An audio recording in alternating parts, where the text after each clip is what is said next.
Leaders, the contrast is real. On one hand, we have real conflict that is arising because of differences between generations on our teams, in our workplaces, in our offices. And yet at the same time, all the research is showing that the best performing teams are those that have a strategy to bridge those gaps well.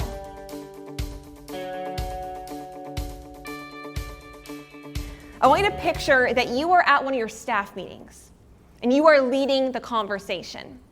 You are giving an impassioned speech to the members of your team sitting around a table because, unfortunately, you're a little behind in your fundraising for the year, and you need to inspire them to keep going. And after you've encouraged them all with an inspiring speech, you've said, and the end result is today we're all getting on the phone. We're all doing cold calls. It's going to be great. We'll do it as a team. I'll get you a free lunch. Don't worry. It's going to be a great day. And you say, let's go. You send your team out. But just when you do, that 23-year-old social media intern says, oh, hold on. I have a quick idea. The whole room grows silent, looks to you to figure out what they should do in that moment. And they say, listen, I know that phones are great. And I've heard people even call on them, not just text. I've heard. But I had an idea, they say. What if I were to capture a social media campaign? See, they can get on the phones, but today I've been dreaming about this idea where if you, as the director, could get in front of the phone, I'll capture some content, we'll get this on Reels, we could capture this and see more donor dollars come in than any calling that we could ever do. This is what I think I should give my day to today. How does that sound to you? The whole room is silent. All of your team looks at you, and in that moment, you have to decide, what are you going to do? Are you going to value the innovation and the idea of the next generation? Are you going to shut it down and say, no, this is the system, you need to respect me? What are you going to do? Imagine you've just determined that you want to be the kind of leader who has an open door policy. You saw it on a TED Talk and you said, you know what, I could be that kind of leader too. I'm going to be that person. And so you announced it in your weekly meeting. Well, sure enough, there's one 28-year-old employee that really loves that you now have that policy. And for the third time that week, you hear them knocking on your door. And you say, of course, yes, I have the policy, so come on in. I'm not working on anything important or anything. This 28-year-old intern walks in the door and they say, listen, I know we're in the midst of a really big fundraising campaign. It's a really big moment. We have that grant proposal that's due next week. I just wanted to see if I could get permission from you to work from a hotel on Friday in Colorado. All my friends are going. I really want to be a part of the trip, but I'll work. I'll be really productive. I promise. I won't let anything fall. Can I have your approval? And in that moment, you have to decide. Are you going to empower this young person to do their work in creative and innovative ways, or are you going to prioritize presence in the office during an important, crucial moment? These are the kinds of decisions that you as leaders are having to navigate on a daily basis. In fact, some of you had to have a phone call this morning navigating this very kind of thing, and you are not alone. Research is showing that now, as of 2025, 75% of our workforces are made up of Gen Z and millennials. 75% of your workforce, 75% of your donors, 75% of your volunteers are now made up of Gen Z and millennials. And this means that companies that thrive will need to develop a strategy to effectively engage, retain, and unleash these young adults. However, the research is telling us not such a great story. In fact, 60% of workers are experiencing generational conflict, and 70% of older employees are dismissing the abilities of their younger counterparts.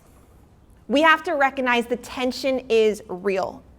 Workplaces are feeling the strain as different generations struggle to connect and collaborate. And yet, the best performing team, all of the research shows, the best performing teams are those that successfully bridge these generational divides. Why should we have to cater our organizations to the next generation? I mean, you all did it. You all rose up in your organizations. Maybe you had to deal with some hard leaders or overcome some obstacles, but here you are and you're better leaders for it. So why should we cater our organizations to the next generation? And I would say, please do not. Please do not. That's not what we're talking about here. As leaders of nonprofits, one of your core responsibilities, I take this very seriously, I'm sure that you do as well, is to guard your vision, to keep it connected to why you started your nonprofit in the beginning, why this nonprofit exists. You must guard that vision. So what we're talking about today has nothing to do with changing the mission or the vision or the values of your organization. Rather, it's about having a little bit more of an understanding of some of the differences, some of the opportunities, and some of the ways that even understanding the next generation could end up benefiting the entire organization. There are moments that shape the world we live in. It's not that somebody planned it, it's not that we were trying it, it's not always even a good thing, but it impacts the world that we live in, how we see people, how we interact with tools and technology, and that shapes differences between generations. So I'm curious, there is a historical event that took place that took a key role in distinguishing whether somebody is a millennial or whether somebody is Gen Z. They say if you can remember where you were when this historical moment happened, you're probably a millennial, and if you can't, you're probably Gen Z. Anyone have any guesses? Yes, it's not very hard. We always get this one right away. It's 9/11. And that's a really good example of how historical moments impact generational trends. The world is different after 9/11. It's not something we wanted or planned, it just is. And because of that, people see the world differently, and it impacts how you grow up and the world around you. There are real challenges that come with young people being on our teams.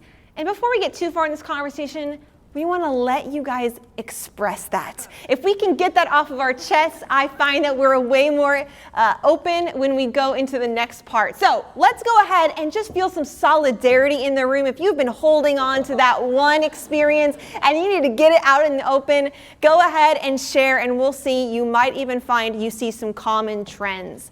Entitlement, that one is always one of the first ones. I don't really know why. It's so strange. Communication, lack of professionalism, paid more to do less.